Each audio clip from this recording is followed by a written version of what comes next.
According to this one, 11% of females regret transition, and 4% of men do.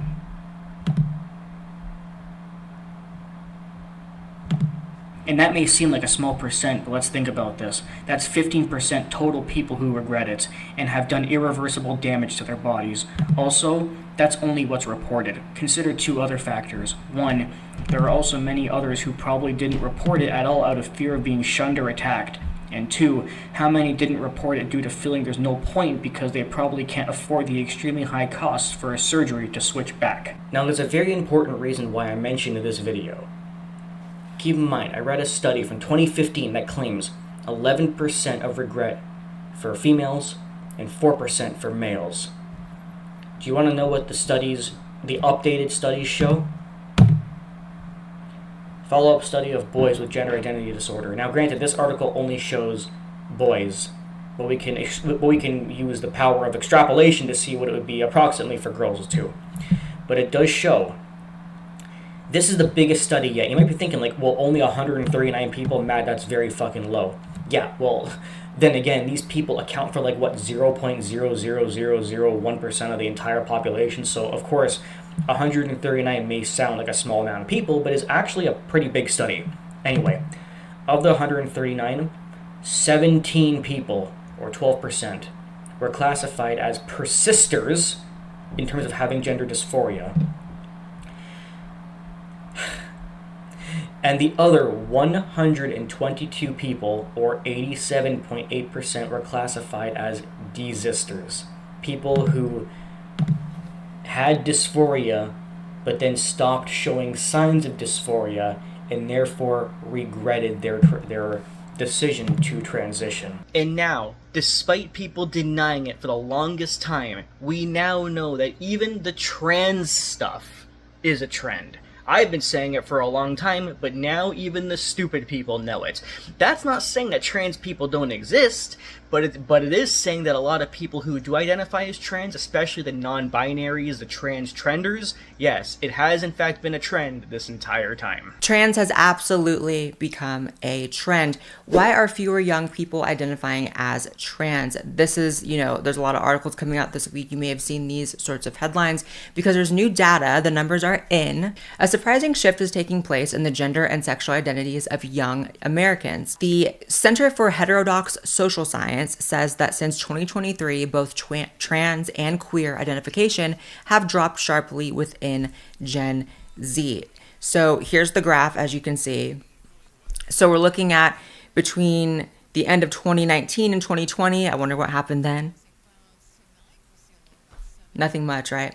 There is this huge spike and it starts going up, all the way until you get to 2023, which definitely, according to my own just like recollection, did feel like it peaked in 2023. Like this graph feels right because it just matches my experience and what I've seen as someone who covers this obviously a lot.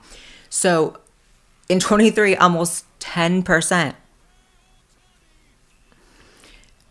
of young people in schools were identifying as trans or non-binary. It is now dipping all the way down. 2025, it's nearly half, but it's only to about what it was in 2021. So still some work to do. Because of our modern day and the way the world is and everything now, nobody has any more uniqueness about them. Nobody feels important. Everybody's obsessed with making themselves appear important on social media while not actually being important at all. Doing nothing with their lives. Entertainment in modern day has died down so much compared to the past. People need something to feel special. And the way they do this is primarily because of what SJWs have done. You know how they're so obsessed with all this like gender stuff and pronouns and transgender this and that, and how most of it is just trendy. Yeah, too bad if you disagree with that. It's a fact. It actually is mostly about trends. It's mostly just for people to feel important because it's the only way people can feel unique anymore. So they feel that if they don't be like, this is my pronoun and you respect it, it's me, it's who I am, okay, my gender is I identify as a fucking TV, a toaster, a helicopter, whatever.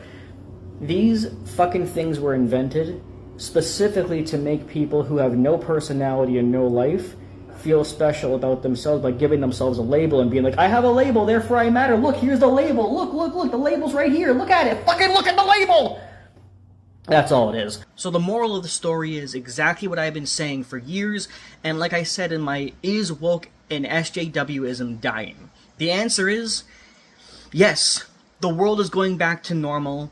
Gen Z is calling out wokeism and how much they hate facts and proving them wrong. The fat influencers are starting to lose weight.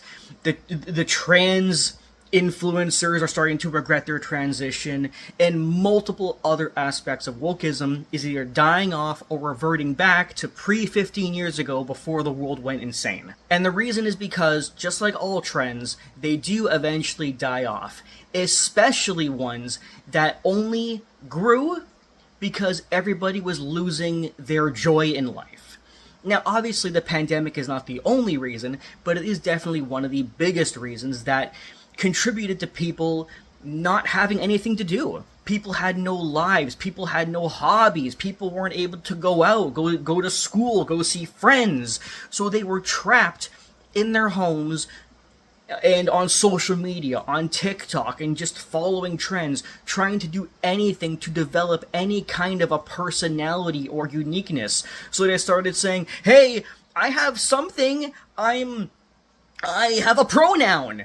And anything that people could use, no matter how minimal, to latch onto to make them feel special or important, that's what they did. And even outside of the pandemic, we of course have the fact that just the modern world sucks. I mean, I've been proving it for many years. My entire channel is based on exposing how corrupt and crappy the modern world is. And again, like I just said, it's not just the pandemic from 2020, it's also the fact that in general, life is very expensive. People can't really afford to do anything, to go out, to have fun. People the last 15 years are at a record number of not doing things like going to festivals or the movie theater or just in general having fun in life. These are things that people used to do every weekend, but the last 15 years, not really. Because there's a lot less activities the last 15 years, and the activities that do exist, most people can't afford them. Cost of living is so high, people spend their entire life working as opposed to actually enjoying their lives. So that's why these online trends is what exploded and took over the world, because people didn't have any identity outside of them. And that's what truly happened.